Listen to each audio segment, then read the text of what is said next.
daftar. Nah, tapi khusus untuk Pak Repli dan kawan-kawan,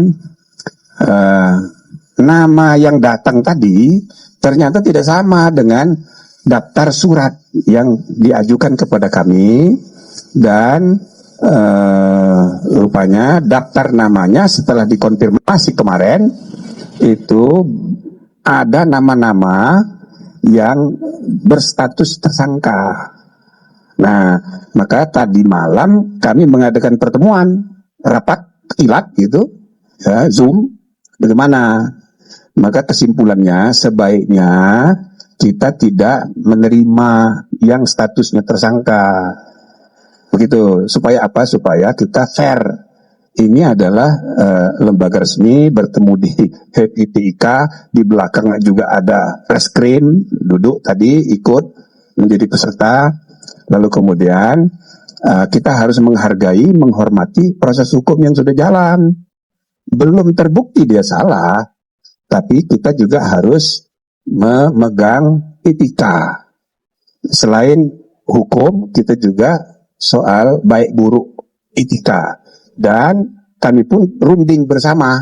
Maka kesimpulannya sebaiknya kita sesuaikan aja dengan surat. Gitu loh. Jadi ini Jadi benar dikatakan Pak Roy Suryo dan Bang Refli bahwa kami tadi sudah masuk, tetapi ada dua opsi, diminta keluar langsung atau berada di barisan belakang tapi tidak ngomong. Kami kan di sini bukan untuk menjadi penonton, Profesor Jimli, ya kan? Nah, terkait dengan tadi juga kami keberatan. Kenapa kalau kami bawa ini kasus kriminalisasi terhadap kami, akademisi, peneliti, dan aktivis, di situ ada juga Profesor Otto Hasibuan yang dari kantor pengacaranya mendampingi atau menjadi PH dari pelapor Joko Widodo, ya. Jadi itu tidak fair. Kami komplain kepada Profesor Jimli. Kenapa?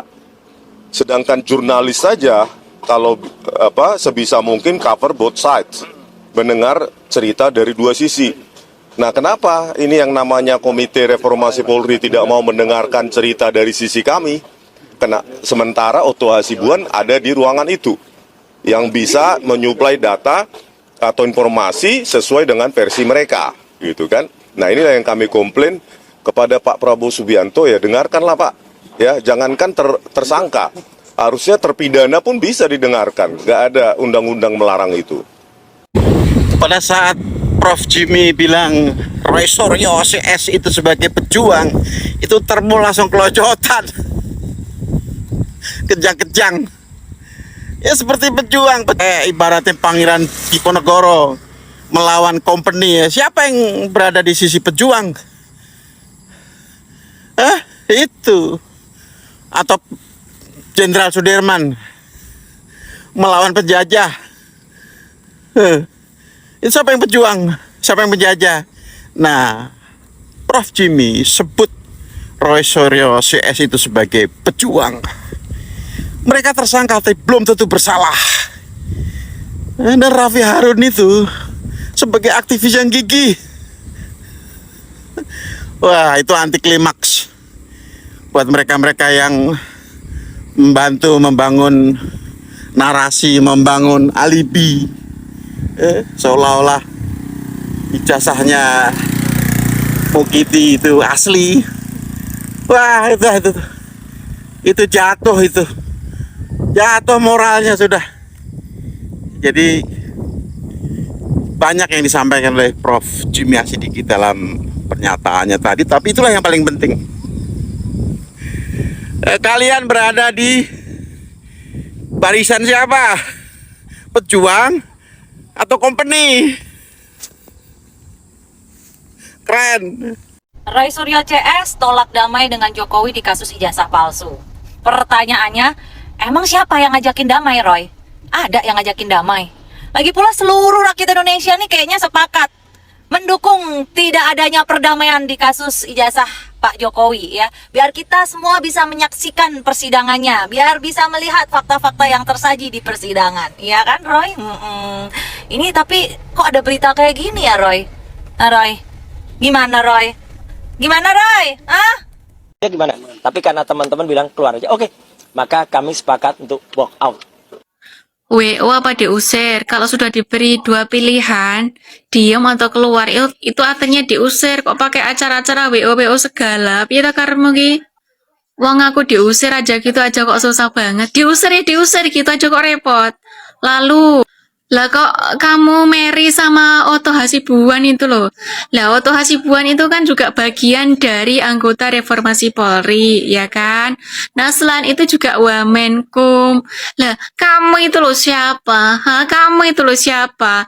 Lah udah jadi tersangka kok mau diistimewakan? Ya nggak bisa toh nggak bisa. Ngoco cuk ngoco.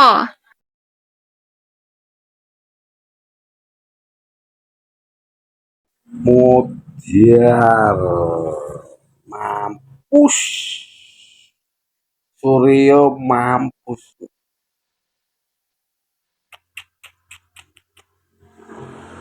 Memang kalau saya perhatikan mukanya Suryo itu memang udah mulai memang muka orang gila, asli. Kalau aku tengok-tengok memang persis orang sudah agak mereng itu loh.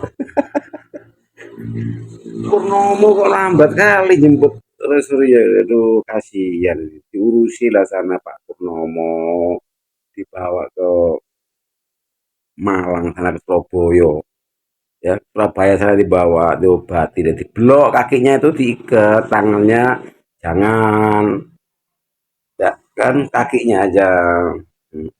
Nanti kalau mau berak ditimbun pasir aja. Udah nampak nih wajah-wajah gila itu loh, wajahnya wajah orang stres. Nah, jadi saya minta Pak Purnomo cepet ambil lah itu, aduh diurusi lah dia itu. Gimana lah, anak nggak punya aja kok, anak nggak punya dirawat di rumah Pak Purnomo sana udah aman tuh. Istrinya biar jualan kepiting atau jualan udang di Jogja sana, Pasar Kembang Jogja. Oh kalau enggak jualannya di Parangkesomo, Parangtritis, mana tahu ada yang cocok sama dia kan dia kan belum punya anak istrinya itu, masih mantap itu. Untuk meneliti di Indonesia itu jangan dibungkam. Ya. Meneliti itu ada aturan dan prosedurnya bos, nggak seenak-enaknya begitu aja tanpa izin, terus keluar belum ada ketentuan hukum yang pasti, tapi sudah berani menyatakan sesuatu itu benar menurut pikiran Anda. Yang nggak bisa begitu bos, politik itu ada prosedur dan ada ininya, ada hukumnya, nggak sembarang begitu. Lalu meneliti jasa Jokowi itu legal standingnya apa? Harusnya kalau meneliti sudah dapat kesimpulan dari penelitian, jangan dikeluar-keluar media sosial, dibawa ke ranah hukum dulu. Kalau sudah pasti baru boleh berkeluar-keluar. Lagi lawan itu institusi yang telah menyatakan bahwa benar jasanya asli kok. Masa penelitian lu bisa membantah otoritas tertinggi dari yang menerbitkan ijazah? Bagaimana sih? Dasar apa penelitian bisa meruntuhkan pernyataan dari otoritas tertinggi? Data dari mana? Bagaimana sih? Logika aja dong, itu dipakai. Otoritas tertinggi sudah menyatakan bahwa ijazah itu asli. Penelitian lo mencatat bahwa itu pas dari mana? Datanya. Penelitian dari mana? Sedangkan ijazah asli aja lu nggak pernah pegang.